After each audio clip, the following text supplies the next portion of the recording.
नमस्कार। If you are passing through an anxiety, depression या mental disorder और आपके मूड में बहुत सारे रैपिड स्विंग्स आ रहे हैं, या फिर you just simply want to increase your mental wellness, then हमारी सलाह है कि आप आपके घर या वास्तु के सेंटर में जाइए और वहाँ पर जाके आपके नॉर्थ और नॉर्थ ईस्ट के बीच में क्या है उसको ध्यान से देखिए। दैट मीन्स बिटवीन आपके उत्तर और ईशान के बीच में क्या है उसको ऑब्जर्व कीजिए।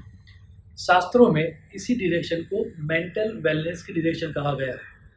हमारे प्रमाणभूत ग्रंथ विश्वकर्मा प्रकाश में स्पष्ट कहा गया है, उत्तर ईशानयोर मध्य औषधार्थम तुकारयेत। इवन इन वशिष्ठ संहिता यही बात कही गई है, कौबेर ईशानयोर मध्य चिकित्सा मंदिरम सदा। Now once we have finalise the direction for the mental wellness, अब बात आएगी वहाँ पर कौन सी अरेंजमेंट होनी चाहिए या फिर मेंटल वेलनेस प्राप्त करने के लिए क्या करना चाहिए। मैं आपका ध्यान उसके लिए चरक संहिता पर ले जाना चाहूँगा। महर्षि चरक जो कि आयुर्वेद के प्रणेता है, उन्होंने चरक संहिता में स्पष्ट लिखा है, मानसो ज्ञान विज्ञान धैर्य स्मृति समाधि भी। दैट मीन्स मेंटल वेलनेस के लिए नॉलेज, पाठ पूजा, उपासना, योगा या फिर मेडिटेशन और रीडिंग करना चाहिए। इन सभी चीज़ों को आजकल हम मेंटल अवेयरनेस के नाम से जानते हैं या फिर माइंडफुल मेडिटेशन के नाम से जानते हैं। मैं आपका ध्यान दो रिसेंट रिसर्च के ऊपर ले जाना चाहूँगा। फर्स्ट ऑफ ऑल, अगस्त 2009 में जूली कॉर्लिस ने हार्वर्ड मेडिकल स्कूल के ब्लॉग पर अपना रिसर्च पेपर पोस्ट किया था। And the research paper was like that, mindfulness meditation may ease anxiety and mental stress. University of Wisconsin Medicine ने research team ने कंक्लूड किया है, frequent mindfulness session produce lasting positive changes in both the brain and the function of immune system. इस चर्चा का सार यही है कि हमारे वास्तु के नॉर्थ और नॉर्थ ईस्ट के बीच में हमें कोई ऐसी व्यवस्था करनी चाहिए, ऐसा रूम बनाना चाहिए जहाँ पर बैठ के हम पाठ पूजा कर सके, मेडिटेशन कर सके या फिर रीडिंग कर सके। अगर इस तरह का रूम बनाना पॉसिबल नहीं है तो हमारी सलाह है कि वहाँ पर जो भी रूम हो वहाँ पर बैठ के आपको इधर रीडिंग करना चाहिए या मेडिटेशन करना चाहिए या योगा करना चाहिए। अगर ये पॉसिबल नहीं है वो डायरेक्शन में, then the second direction given by the shastra is north east direction. शास्त्र में स्पष्ट कहा गया है, north east direction gives knowledge and peace of mind.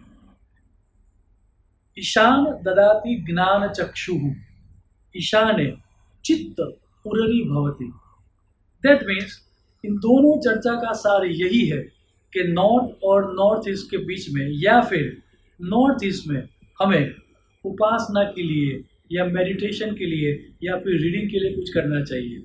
याद रहे, ये पूरी चर्चा हमारी मेंटल वेलनेस के लिए हो रही है।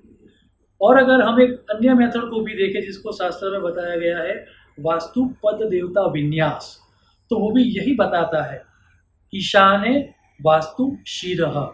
That means north east direction is all about mental wellness. जैसे ही अब पाठ पूजा या फिर उपासना या मेडिटेशन या ध्यान की बात आती है, एक प्रश्न जो हमको बार बार पूछा जाता है उसके बारे में भी मैं संक्षिप्त में बताना चाहूँगा। And that question is whom to worship, किसकी पूजा करनी चाहिए।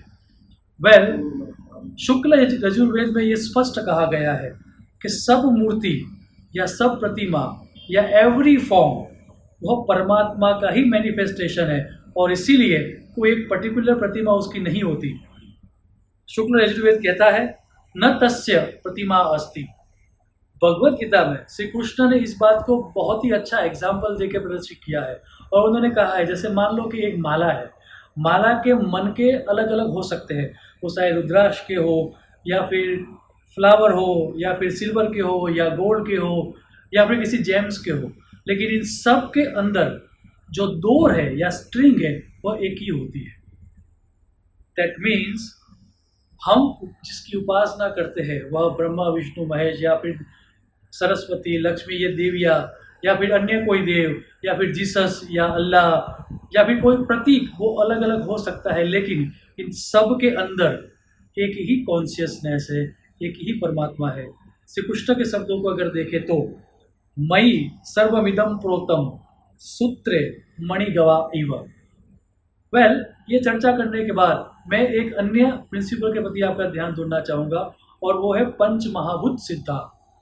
शास्त्र में, वास्तुशास्त्र में यह दर्शाया गया है कि प्रत्येक कॉर्नर का अपना एक तत्व होता है। Now as we know, north east direction is a direction of mental wellness. तो शास्त्र में कहा गया है ईशाने जल तत्व। दैट मीन्स ईशान में जल के रिलेटेड कोई ना कोई चीज़ होनी चाहिए। अगर ये पॉसिबल नहीं है तो फिर आप किसी सिंपल ट्रांसपेरेंट कांच के ग्लास में या क्रिस्टल के बाउल में पानी भर के रख सकते हैं। अगर ये भी पॉसिबल नहीं है तो वाटरफॉल या फिर नदी का या रनिंग स्ट्रीम, झरने का चित्र लगाने से भी फायदा होगा। Water fountain, running water fountain in the north east direction is the best remedy for mental wellness. और मान लीजिए ये जो चर्चा हमने की, इनमें से कुछ भी आपके घर में पॉसिबल नहीं है या फिर कुछ उल्टा ही है। दैट मीन्स आपके नॉर्थ ईस्ट में आइदर टॉयलेट है या फिर स्टेयरकेस है या फिर बेडरूम है या अन्य कोई दोष है, और कोई दोष नहीं भी है लेकिन आपको त्वरित मेंटल वेलनेस में फ़ायदा चाहिए, तो वास्तुशास्त्र की एक ब्रांच है जिसको बताया गया है वास्तुहोरा। वास्तुहोरा इज सच ए ब्रांच के जहाँ पर एस्ट्रोलॉजी और वास्तु का संगम होता है और उससे रेमेडियल मेजर्स दिए गए हैं। और उसी वास्तुहोरा के पुस्तक में ये कहा गया है ईशाने संदर्शयति बृहस्पति ही। That means north east represent planet Jupiter. That means आपके नॉर्थ ईस्ट में रहे दोषों को दूर करने के लिए या फिर आपकी मेंटल वेलनेस को त्वरित ऊपर लाने के लिए आपको करना ये होगा कि बृहस्पति या जुपिटर का जो स्टोन है दैट इज़ येलो सैफायर या पोखराज नॉर्थ ईस्ट में रखने से त्वरित फायदा होगा। इसके अलावा नॉर्थ ईस्ट में येलो क्रिस्टल बॉल रखने से या फिर येलो क्रिस्टल बाउल में पानी भर के रखने से भी फ़ायदा होगा। याद रहे, अगर आपको कंबाइंड प्रोसीजर रखनी है तो आप ये भी कर सकते हो।